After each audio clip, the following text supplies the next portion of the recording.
जीता हुआ मैच थाली में सजाकर भारत को दे दिया। इमाद, इफ्तिखार, शादाब और उस्मान ने बदतरीन कारकर्दगी दिखाने वाली भारतीय टीम को फतह दिला दी। ना सिंगल, ना डबल, ना चौका, ना छक्का। क्रिकेट के तेज तरीन फॉर्मेट में सुस्त तरीन बैटिंग, हिट होने वाली गेंदें भी जाया की। एक ओवर में 6 का रन रेट भी गले पड़वा लिया। इमाद और इफ्तिखार टुक टुक करते रहे, जो शॉट खेले भी वो हाथों में आते रहे। इफ्तिखार अहमद आउट भी भोंडे अंदाज से हुए।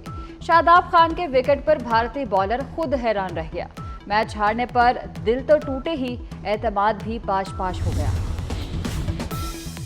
मैच हारने की वजह मालूम, चेयरमैन पीसीबी मोहसिन नकवी ने टीम की बड़ी सर्जरी का ऐलान कर दिया।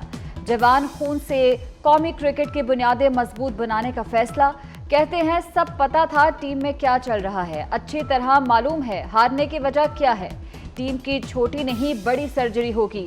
पाकिस्तानी टीम सबसे कम दर्जे की परफॉर्मेंस पर है। अब चैंपियन ट्रॉफी के लिए टीम तैयार करेंगे। 119 का क्या टारगेट था? कुछ भी नहीं, टारगेट नहीं था।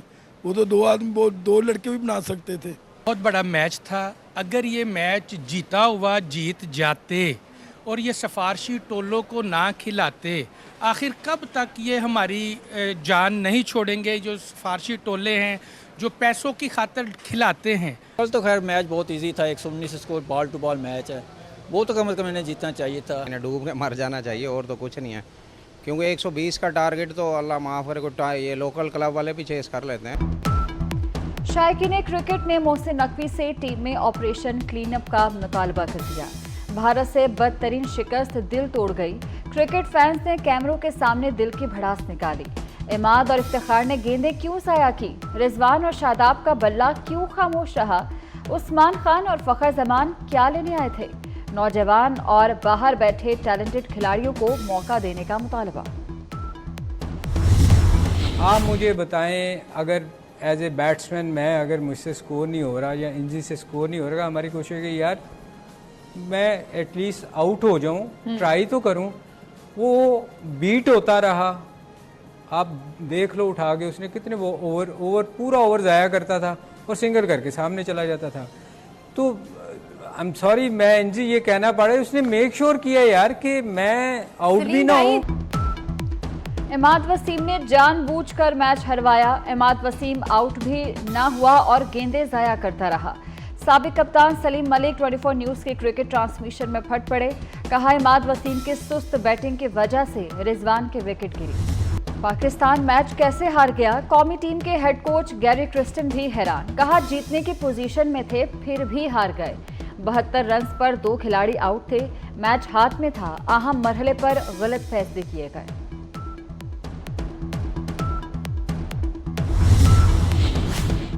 पाकिस्तान के दूसरे मरहले तक रसाई खटाई में पड़ गई। वर्ल्ड कप में अगर मगर का सफर शुरू।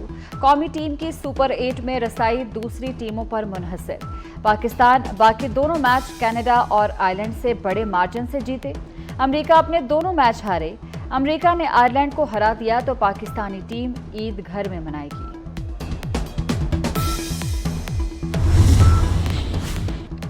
पंजाब हुकूमत का सहाफ़ियों के खिलाफ कानून नाफिजुल अमल, हद तक इज्जत क्या होगी? हुकूमत ने फैसला कर दिया। मुद्दई ही मुनसफ लगाएगा और समरी ट्रायल के जरिए सख्त सजाएं होंगी। कार्रवाई के खिलाफ कोई अदालत हुक्म इम्तना जारी नहीं करेगी। कसूरवार का सोशल मीडिया अकाउंट बंद किया जा सकेगा। Print, electronic media, Facebook, x, Instagram, WhatsApp और टिकटॉक पर भी इतलाक होगा। नोटिफिकेशन जारी। Consideration at once. Those in favor say aye. Those against say no. I think ayes have it. Ayes have it. The motion is carried. Those against say no. I think ayes have it. Ayes have it. Class 2 do stand part of the bill. Punjab assembly के इजलास में हंगामा आराई। Opposition अरकान ने speaker के DISE का घेराव कर लिया। हद तक इज्जत कानून के खिलाफ नारे, एजेंडे की कॉपियां हवा में लहरा दी। एहलकारों ने स्पीकर के डायस को हसार में ले लिया। इजलास कुछ देर के लिए रोकना पड़ गया। ऑपोजिशन का ऐवान के बाहर भी धरना, असेंबली की सीढ़ियों पर नारेबाजी। साफ़ी तंजीमों के साथ बातचीत उनकी जारी थी और जारी रहनी चाहिए। और अब मैं समझता हूँ कि हद तक इज़्ज़त का कानून सबके लिए है, वो आपके लिए भी है, मेरे लिए भी है, वो सबके लिए है। और लोग यूके जाके, आपके बड़े बड़े चैनल्स हैं, ये पाकिस्तान में हद तक इज़्ज़त का दावा क्यों नहीं करते? कभी आपने सुना है कि किसी चैनल ने पाकिस्तान में हद तक इज़्ज़त का दावा किया हो? और इसमें प्रॉब्लम क्या है? आप किसी की इज़्ज़त उछाल दें, किसी के साथ अफेयर मशहूर कर दें, कोई पूछने वाला नहीं है। हद तक इज़्ज़त तो है ही नहीं ना। वज़ीर इत्तलात अता तारड़ का सहाफ़ी तंजीमों को हद तक इज़्ज़त कानून की हिमायत का मशवरा। कहते हैं सोशल मीडिया पर कोई कंट्रोल नहीं, कोई भी किसी पर भी किसी किस्म का इल्ज़ाम लगा देता है। पाकिस्तान में लोग हद तक इज़्ज़त मुकदमात बरतानिया जाकर लड़ते हैं। और आज़ादी सहाफ़त के लिए हर हद तक जो है पाकिस्तान पीपल्स पार्टी सहाफ़ियों के साथ और आज़ादी सहाफ़त के साथ खड़ी है। आपने देखा कि जब पंजाब में ये कानून पास हो रहा था तो पाकिस्तान पीपल्स पार्टी उसका हिस्सा नहीं बनी। गवर्नर साहब के पास गया ये बिल सिग्नेचर होने के लिए, जो कि पाकिस्तान पीपल्स पार्टी के गवर्नर थे, गवर्नर पंजाब, उन्होंने उस पर साइन नहीं की। इमरान खान ने पीटीआई में जब थे, हुकूमत थी, एक पीका का लॉ लेकर आए थे, आपको याद होगा। 1 करोड़ रुपए का अमाउंट शहीद नसरुल्लाह गडानी की फैमिली को दिया जाएगा। तो आज हम जमा वो चेक लेकर हुए हैं जो कि हम शहीद के भाई को हैंड ओवर कर रहे हैं। पीपल्स पार्टी हद तक इज़्ज़त बिल की मंजूरी का हिस्सा नहीं। गवर्नर पंजाब ने हद तक इज़्ज़त बिल मंजूर नहीं किया। सीनियर वजीर सिंध शर्जील मेमन की वजाहत। कराची में मीडिया से गुफ्तगू में कहा कि पीपल्स पार्टी आज़ादी सहाफ़त और सहाफ़ियों के साथ खड़ी है। बानी पीटीआई की हुकूमत पीका कानून लाई थी। शहीद सहाफ़ी नसरुल्लाह गडानी के अहल खाना को 1 करोड़ रुपए देने का ऐलान। शहीद कैप्टन फराज इलियास फौजी एजाज के साथ चूनिया कसूर में सबूत खाक। नमाज जनाजा में वज़ीर आज़म शहबाज शरीफ, सिविल और अस्करी हुकाम और अहले इलाका के शिरकत। शहबाज शरीफ ने शहीद की मैयत को कांधा दिया। वालिद की ख्वाहिश पर गांव का नाम शहीद से मंसूब करने का ऐलान। कहा, कैप्टन फराज का खून रायगा नहीं जाएगा। लकी मरबत में शहीद होने वाले कैप्टन फराज इलियास की 10 दिन बाद शादी थी।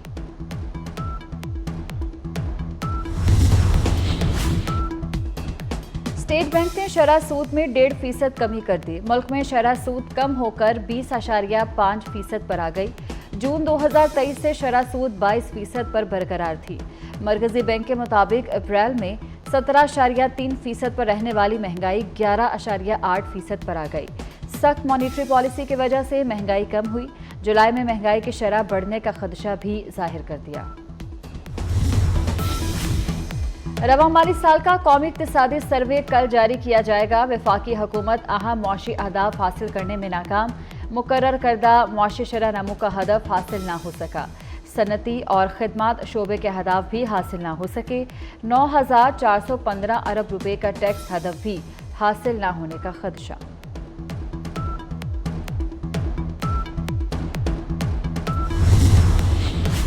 वज़ीर आज़म की ज़ेर सदारत कौमी इक्तिसादी काउंसिल का इजलास। मुल्क की तारीख का सबसे बड़ा कौमी तरक्याती बजट मंजूर कर लिया गया।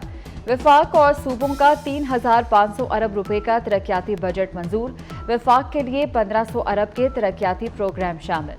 कौमी इक्तिसादी काउंसिल का इजलास 3.5 घंटे जारी रहा। तमाम वज़ीर आला इजलास में शरीक थे।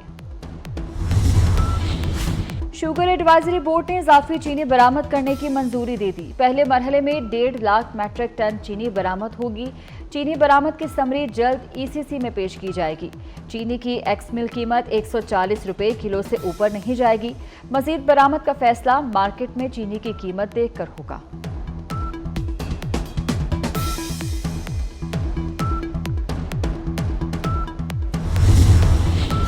बजट आएगा, महंगाई का तूफान लाएगा।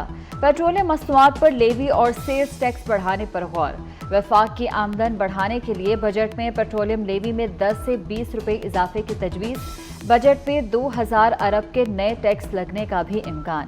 आइंदा साल एफबीआर का टैक्स हदफ 12,900 अरब मुकर्रर करने की तजवीज़ सामने आ गई।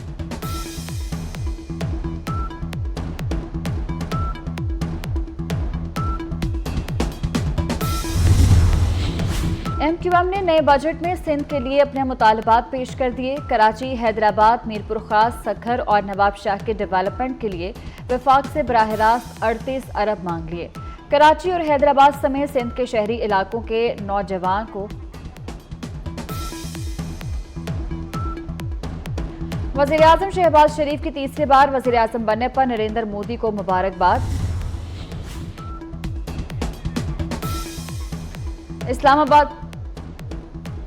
इस्लामाबाद से मुस्लिम लीग नून के तीनों अरकान असम्बली की ट्रिब्यूनल तब्दीली की दरख्वास्तें मंजूर। इलेक्शन कमीशन ने महफूज फैसला सुना दिया।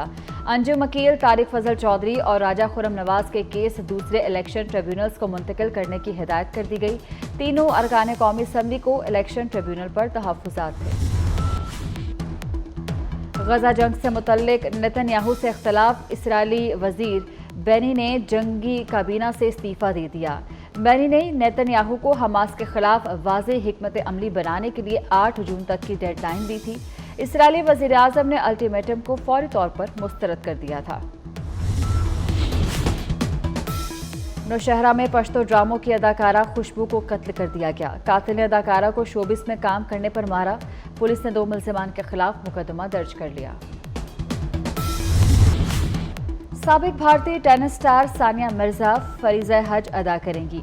सानिया मिर्जा ने सोशल मीडिया पर मद्दाहों को आगाह किया। कहती हैं, बहुत खुशकिस्मत हूँ और बेहद मशकूर हूँ। हज पर जा रही हूँ, बेहतर इंसान बनकर लौटने की उम्मीद करती हूँ। मानसहरा के सियाहती मकाम बाबूसर टॉप को 7.5 माह बाद हर किस्म के ट्रैफिक के लिए खोल दिया गया। इब्तदाई तौर पर सयाह सुबह 5 से शाम 5 तक नारान से बरास्ता गिलगित स्कर्दू सफर कर सकेंगे। 12 से ज़ायद बर्फानी ग्लेशियर्स को काट कर शहरा को सिक्योरिटी क्लियरेंस के बाद गाड़ियों के लिए खोला गया।